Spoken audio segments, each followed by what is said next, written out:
सर्वमंगलमांगल्ये शिवे सर्वार्थसाधिके शरण्ये त्र्यंबके गौरी नारायणी नमोस्तुते।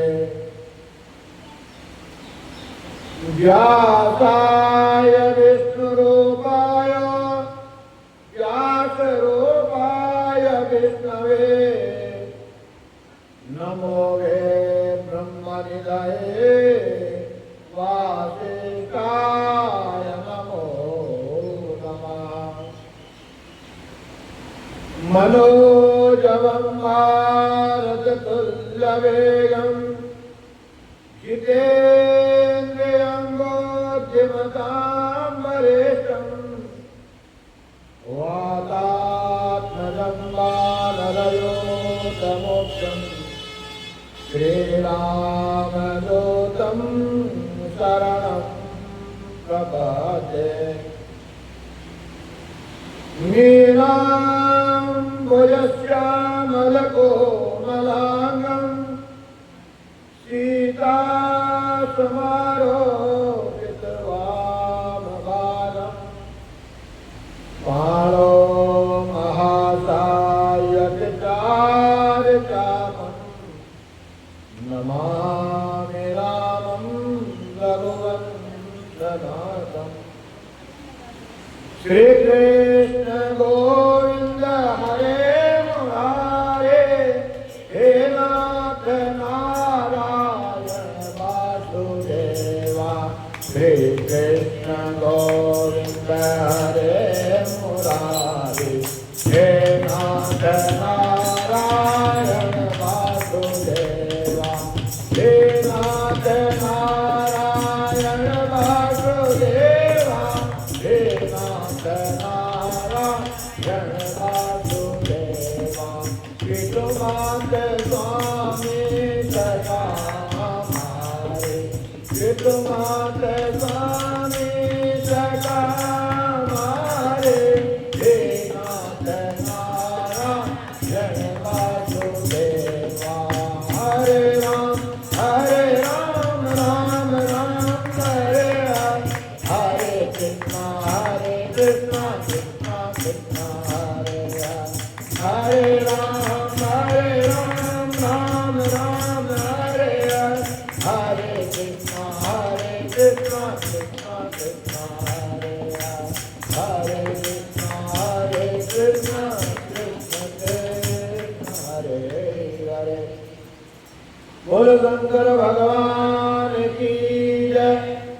अंबिका माता पार्वती देवी की जय।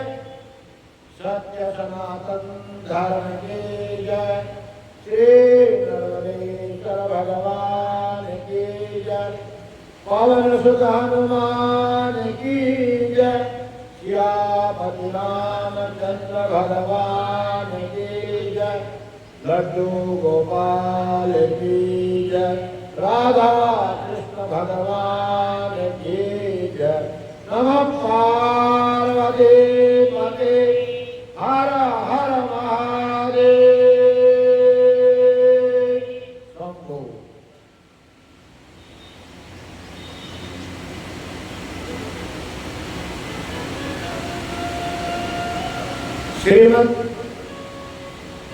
श्री महापुराण ये पावन गंगा कल का निदान करती हुई आज 14वें दिवस पर पहुंच चुकी है।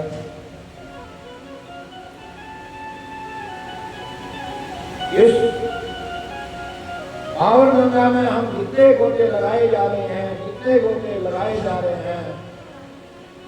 उस गंगा में गोते लगाते लगाते हमारी आत्मा तृप्त नहीं हो पा रही है।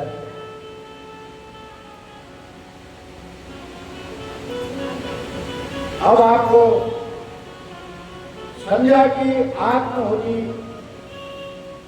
उसका अरुंधति के रूप में अवतीर्ण होकर मुनिवर वशिष्ठ के साथ विवाह करना, ब्रह्मा जी का रुद्र के विवाह के लिए प्रलय और चिंता तथा भगवान विष्णु का उन्हें शिवा की आराधना के लिए उपदेश देकर चिंता मुक्त करना।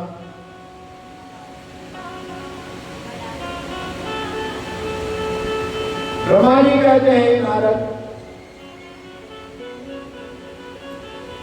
जब वर देकर भगवान शंकर अंतर्धान हो गए, अपने परम धाम को चले गए, तब संध्या भी उसी स्थान पर गई जहां मुनि मेला विधि व्यक्त कर रहे थे।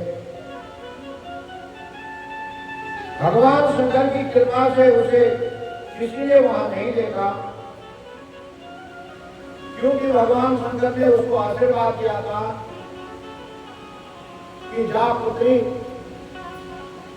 मेरा किन्हीं के यहाँ यज्ञ हो रहा है, उस यज्ञ में अपनी आहुति दे दे। तेरे को अदृश्य होने की शक्ति मैं प्रदान करता हूं। उसने उस तेजस्वी ब्रह्मचारी का स्मरण किया जिसने उसके लिए तपस्या की, विधि का उपदेश दिया। महामुने, पूर्व काल में महर्षि वशिष्ठ ने मुझ परमेश्वरी की आज्ञा से एक तेजस्वी ब्रह्मचारी का वेश धारण करके उसे तपस्या करने के लिए उपयोगी नियमों का उपदेश दिया।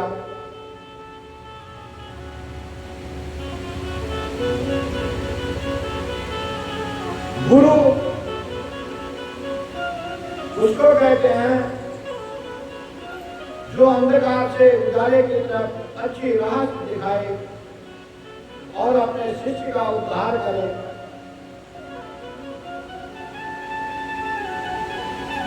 संध्या अपने को तपस्या का उपदेश देने वाले मुनि ब्रह्मचारी ब्राह्मण वशिष्ठ को पति रूप से मन में रखकर उस महायज्ञ में प्रज्वलित अग्नि के समीप गई। उस समय भगवान शंकर की कृपा से मुनियों ने उसे नहीं देखा।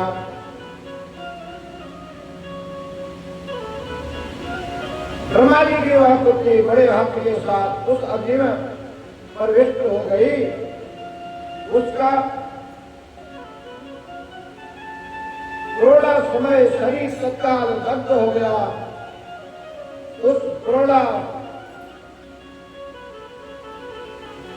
क्रोधास की अलक्षित गंध सब ओर फैल गई।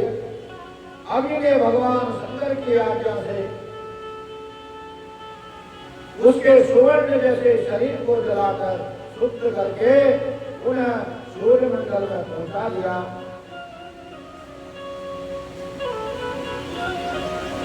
तब सूर्य ने पितरों और देवताओं की तृप्ति के लिए उसे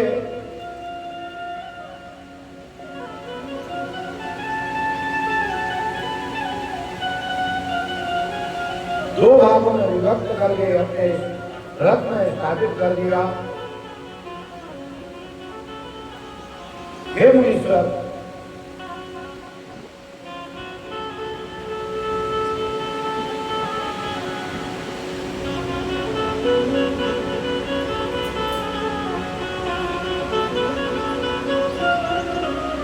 मुनीश्वर, उसके शरीर का ऊपरी भाग प्रातः संध्या हुआ, जो दिन और रात के बीच में पड़ने वाले आदि संध्या है, तथा उसके शरीर का शेष भाग साय संध्या हुआ। इसीलिए त्रिकाल संध्या करने का जो उपदेश दिया गया है, वह ब्राह्मण को चाहिए कि वो 3 काल की संध्या अवश्य करें।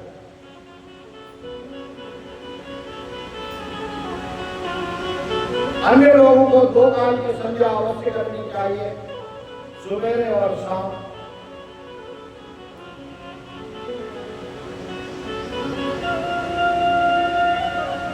उसके बाद साय संध्या सदा ही पितरों को प्रसन्न प्रदान करने वाली होती है।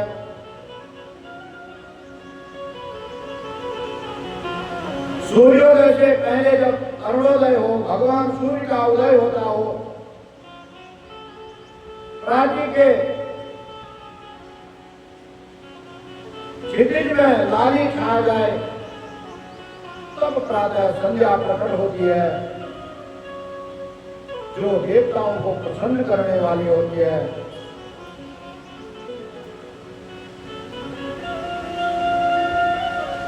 जब लाल कमल के समान सूर्य अस्त हो जाते हैं, उसी समय सदा संध्या का उदय होता है। दिन और रात का जब मिलन होता है, दिन का अस्त होना और रात का मिलना, उसको संध्या कहते हैं। संधि का मतलब होता है मिलन। जो पितरों को आनंद प्रदान करने वाली है, परम दयालु भगवान शिव ने उसके मान सहित प्राणों को दिव्य शरीर से युक्त देहधारी बना दिया।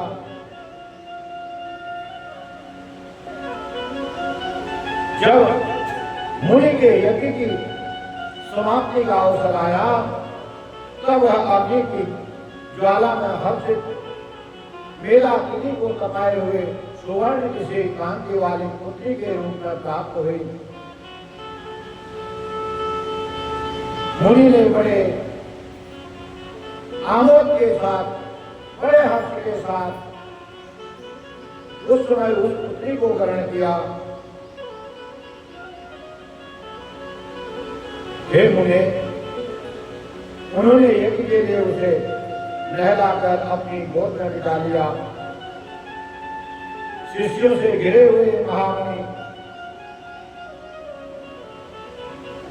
मेला तिथि को वहां बड़ा आनंद प्राप्त हुआ।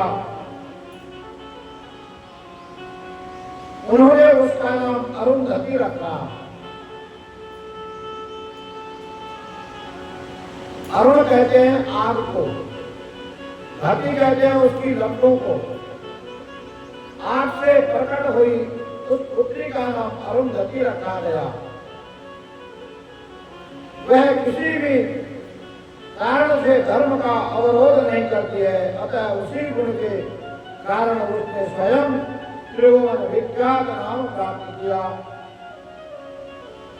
देव से यज्ञ को समाप्त करके कृत्य हो मुनि पुत्री की प्राप्ति होने से बहुत प्रसन्न थे और अपने शिष्यों के साथ आश्रम में रहकर सदा उसकी लालन पालन करते थे।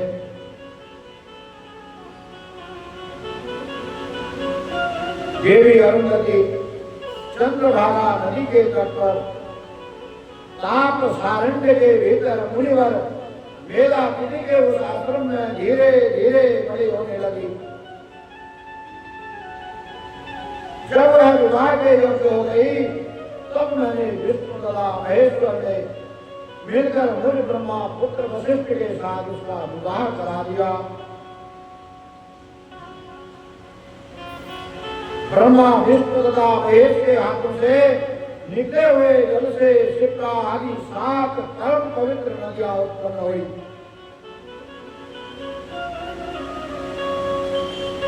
हे मुने, मेला तिथि की पुत्री महासाध्वी अरुंधति समस्त पतिव्रताओं में श्रेष्ठ थी। वह महर्षि वशिष्ठ को पति रूप में पाकर उनके साथ बड़ी शोभा पाने लगी।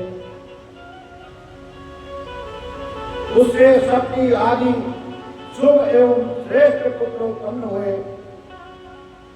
मुनिश्रेष्ठ वह प्रीतम पति वशिष्ठ को पाकर विशेष शोभा पाने लगी।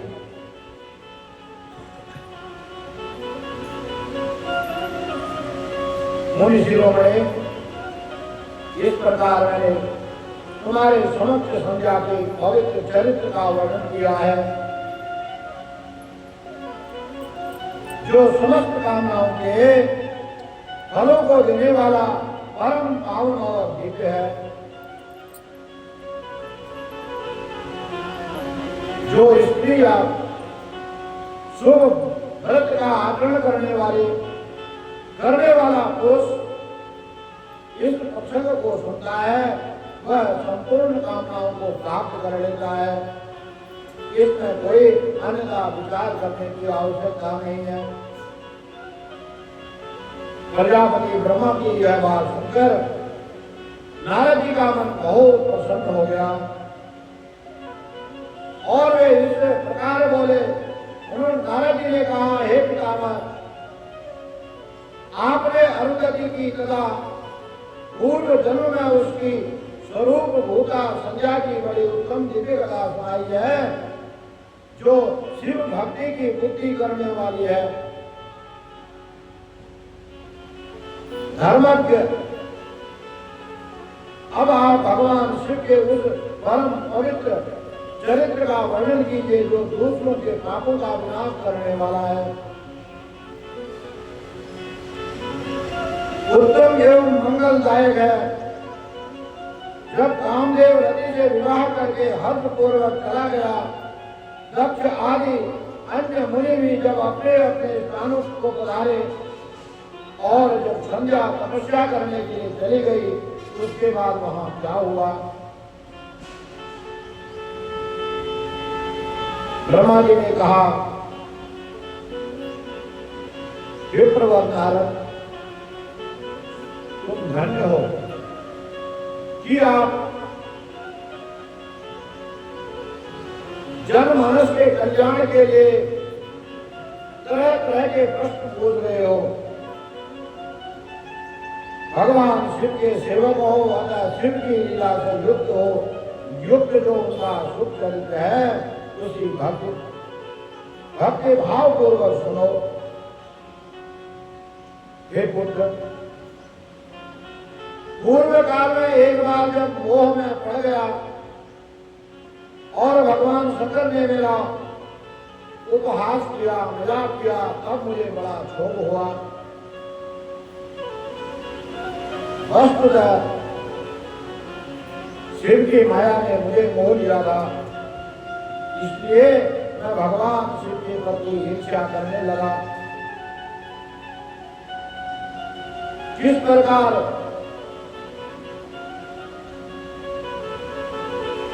उनके साथ द्वेष करने लगा, सो मैं बताता हूं। सुनो, मैं उस स्थान पर गया जहां दक्ष राज मुनि उपस्थित थे। वहीं रति के साथ कामदेव भी का। हे नारद, उस समय मैंने बड़ी प्रसन्नता के साथ दक्ष तथा दूसरे पुत्रों को संबोधित करके वार्तालाप आरंभ किया। उस वार्तालाप के समय में शिव की माया से पूर्णतः मोहित था। अतः मैंने कहा, पुत्रो, तुम्हें ऐसा प्रयत्न करना चाहिए जिससे महादेव जी किसी कमनीय कांति वाली स्त्री का पानी ग्रहण करें। उसके बाद मैंने भगवान शिव को मोहित करने का भार रति सहित कामदेव को सौंप दिया। कामदेव ने मेरी आज्ञा मानकर कहा, प्रभु, सुंदरी स्त्री ही मेरा अस्त्र है, अतः शिव जी को मोहित करने के लिए किसी नारी की सृष्टि कीजिए। यह सुनकर मैं चिंता में पड़ गया।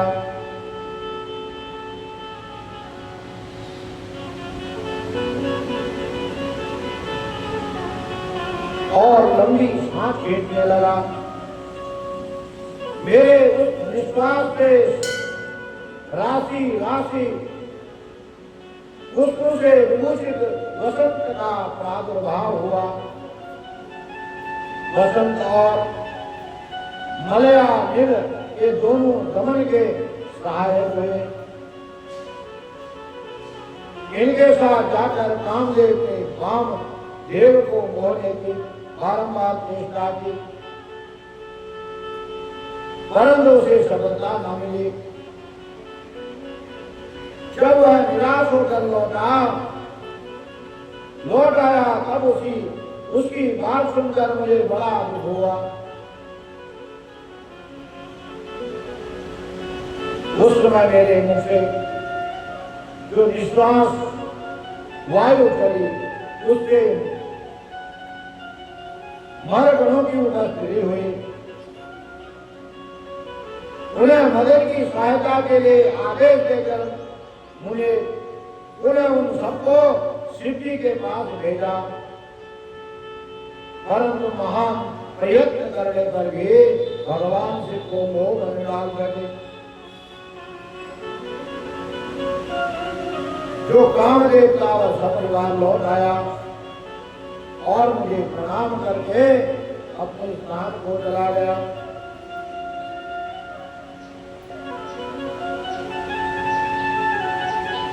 उसके चले जाने पर मैं मने मन सोचने लगा कि निर्विकार तथा मन को वश में रखने वाले योग प्राण भगवान शंकर किसी स्त्री को अपनी सहधर्मणी बनाना कैसे स्वीकार करेंगे?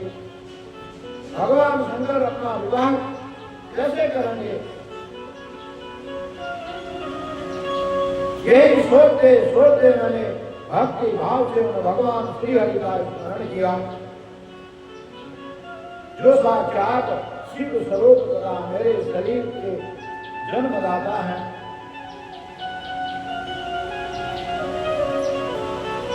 मैंने दीन वचनों से युक्त शुभ के स्तोत्रों द्वारा उनकी स्तुति की। उस स्तुति को सुनकर भगवान शीघ्र ही मेरे सामने प्रकट हो गए। उनके चार भुजाएं शोभा पाती, एक प्रफुल्ल कमर के समान सुंदर थे। उन्होंने हाथों में शंख चक्र गदा तथा पद्म ले रखे थे। उनके श्याम शरीर पर पीतांबर की बड़ी ही शोभा पा रही थी। वे भगवान श्री हरि भक्ति प्रिय हैं, अपने भक्त उन्हें बहुत प्यारे हैं। सबके उत्तम शरणदाता उन श्री हरि को उस रूप में देखकर मेरे नेत्रों से प्रेम के आंसू की धारा बह चली और मैं गदगद कंठ से बारंबार उनकी स्तुति करने लगा।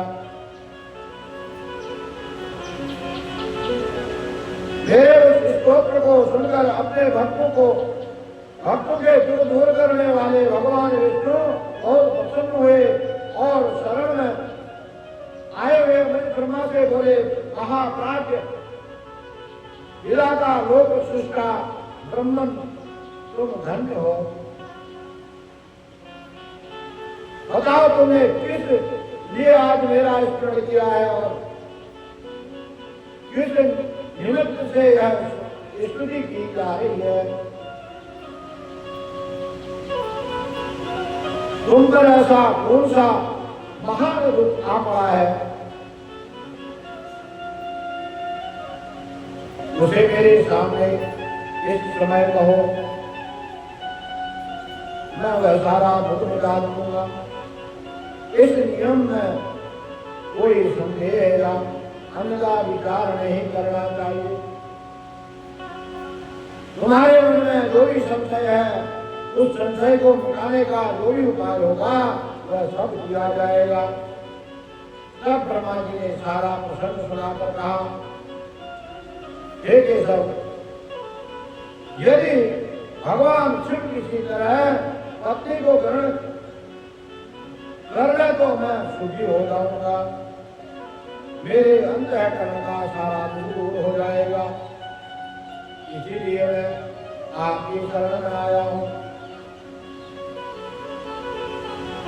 मेरी बात सुनकर भगवान मधुसूदन हंस पड़े और मुझे लोक सृष्टा ब्रह्मा का हर्ष बढ़ाते हुए मुझसे सीधे ही यूं बोले, विधाता, हे ब्रह्मा जी, तुम मेरा वचन सुनो। यह तुम्हारे ब्रह्म का निवारण करने वाला है। मेरा वचन ही वेद शास्त्र आदि का सात्विक सिद्धांत है।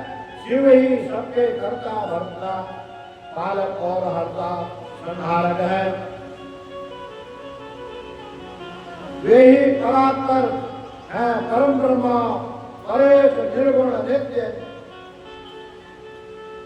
अनिर्देश निर्विकार, अद्वितीय अच्युत अनंत सत्ता अंत करने वाले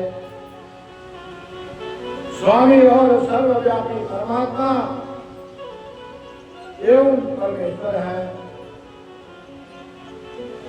सृष्टि पालन और संहार के कर्ता, तीनों गुणों को आश्रय देने वाले व्यापक ब्रह्मा विष्णु और महेश नाम से प्रसिद्ध रजो गुण सत्य गुण तथा तमो गुण से परे माया से ही भेद युक्त प्रतीत होने वाले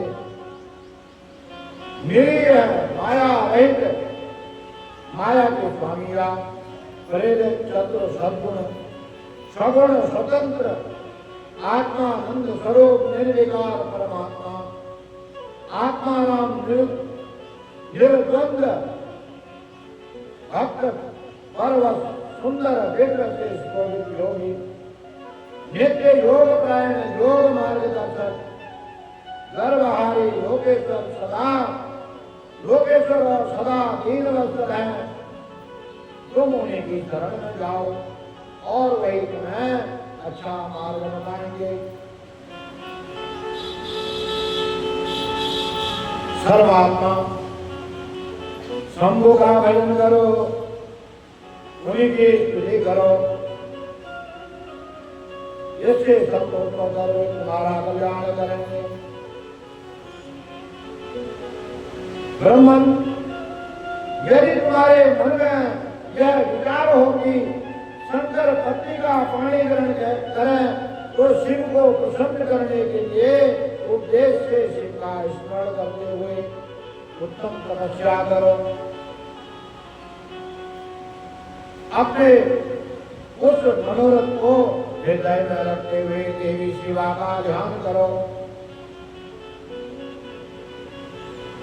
भगवान शंकर का विवाह अगर करना है तो माता पार्वती को प्रसन्न करो, माता का ध्यान करो, उन्हीं का स्मरण करके वे देवेश्वरी यदि प्रसन्न हो जाए तो सारा कार्य सिद्ध कर देंगी। यदि शिवा सगुण रूप से अवतार ग्रहण करके लोक में किसी की पुत्री हो, मानव शरीर ग्रहण करें तो वे निश्चय ही महादेव जी की पत्नी हो सकती है।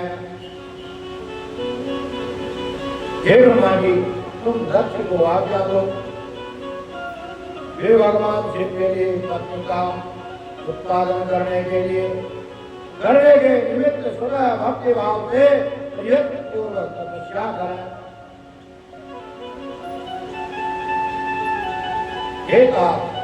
शिवा और शिव दोनों भक्तों के अधीन जाना चाहिए। वे निर्गुण परम ब्रह्म स्वरूप होते हुए भी स्वेच्छा से सगुण हो जाते हैं। वीरे, भगवान शिव की इच्छा से प्रकट हुए हम दोनों ने जब उनसे प्रार्थना की तब पूर्व काल में भगवान शंकर ने जो बात कही थी उसे याद करो।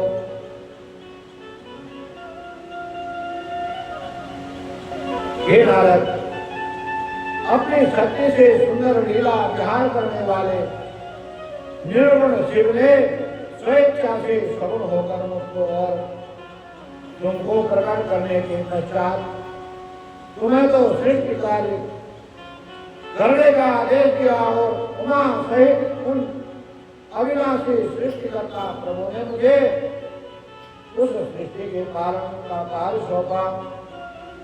फिर नाना लीला विशारद उन दयालु स्वामी ने हंसकर आकाश की ओर देखते हुए बड़े प्रेम से कहा, विष्णु, मेरा उत्कृष्ट रूप इन विधाता के अंग से इस लोक में प्रकट होगा जिसका नाम रुद्र होगा। रुद्र का रूप ऐसा ही होगा जैसा मेरा है। वह मेरा पूर्ण रूप होगा। तुम दोनों को सदा उसकी पूजा करनी चाहिए। वह तुम दोनों के संपूर्ण मनोरथों की सिद्धि करने वाला होगा। वही जगत का प्रलय करने वाला होगा। वह समस्त गुणों का दृष्टा, निर्विशेष एवं उत्तम योग का पालक होगा। यद्यपि तीनों देवता मेरे ही रूप हैं, तथापि विशेषतः रुद्र मेरा पूर्ण रूप होगा। पुत्रों, देवी उमा के भी तीन रूप होंगे। एक रूप का नाम लक्ष्मी होगा, जो श्री हरि की पत्नी होगी। दूसरा रूप ब्रह्म पत्नी सरस्वती का होगा। तीसरा रूप सती के नाम से प्रसिद्ध होगा। सती उमा का पूर्ण रूप होंगे, वे ही आवे रुद्र की पत्नी होंगी। और तीन ही देवता है, तीन ही उनकी पत्नियां हैं, ब्रह्मा विष्णु महेश, महाकाली महालक्ष्मी और महासरस्वती। ऐसा कहकर भगवान महेश्वर हम परिक्रमा करने के पश्चात वहां से अंतर्धान हो गए और हम दोनों को सुखपूर्वक अपने अपने कार्य में लगाएंगे। हे ब्रह्मा जी, समय पाकर और तुम दोनों सपत्निक हो गए और साक्षात भगवान शंकर रुद्र नाम से अवतीर्ण हुए। वे समय कैलाश पर्वत पर निवास करते हैं। परमेश्वर अब शिवा भी सती नाम से अवतीर्ण होने वाली है, अतः तुम्हें उनके उत्पादन के लिए ही यत्न करना चाहिए। ऐसा कहकर मुझ पर बड़ी भारी दया करके भगवान विष्णु अंतर्धान हो गए और मुझे उनकी बातें सुनकर बड़ा आनंद प्राप्त हुआ। बोलो शंकर भगवान की जय। अब आपको दक्ष की तपस्या और देवी शिवा का मैं वरदान देना। नारद जी ने पूछा, पूज्य पिताजी, दृढ़ता पूर्वक उत्तम व्रत का पालन करने वाले दक्ष ने तपस्या करके देवी से कौन सा वर प्राप्त किया था? वे देवी किस प्रकार दक्ष की कन्या हुई? ब्रह्मा जी ने कहा, नारद तुम धन्य हो। इन सभी मुनियों के साथ भक्ति पूर्वक इस प्रसंग को सुनो। मेरी आज्ञा पाकर उत्तम बुद्धि वाले प्रजापति दक्ष ने क्षीर सागर के उत्तम तट पर स्थित हो देवी जगदम्बिका को पुत्री के रूप में प्राप्त करने की इच्छा तथा उनके प्रत्यक्ष दर्शन की कामना के लिए उन्हें हृदय मंदिर में विराजमान करके तपस्या प्रारंभ की।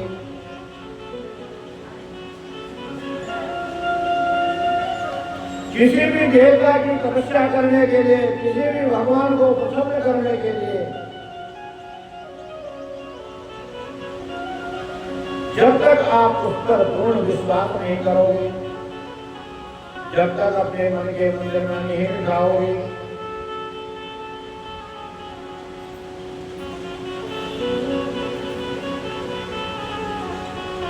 जब उसके प्रति भाव प्रकट नहीं होंगे, तो आप चाहे कितनी माला जप लो, कितना कम कर लो, कुछ हासिल नहीं होगा। गुरु दीक्षा ही लेते हैं, गुरु दीक्षा लेने के बाद जब उस गुरु के प्रति, उस मंत्र के प्रति विश्वास नहीं होगा, तो गुरु का दिया हुआ मंत्र भी काम नहीं करेगा। गुरु का दिया हुआ जो मंत्र होता है, अगर उस मंत्र को पूर्ण रूप से श्रद्धा, भक्ति और विश्वास के साथ अगर हम जप करेंगे,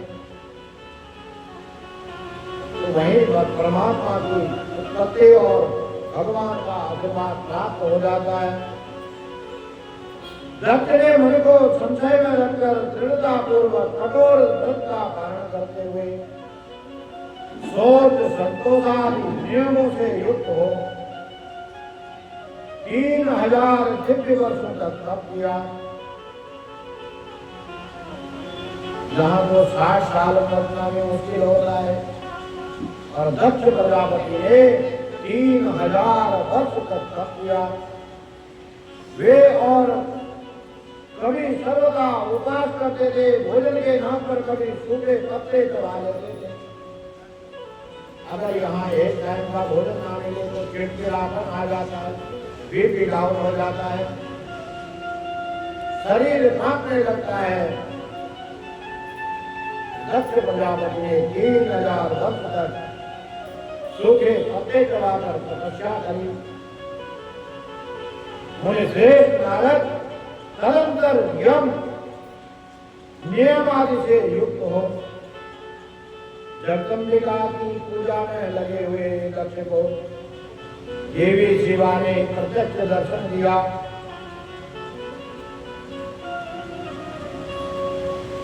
जगन्मयी जगदम्बा का प्रत्यक्ष दर्शन पाकर प्रजापति दक्ष ने अपने आप को कृत्य माना।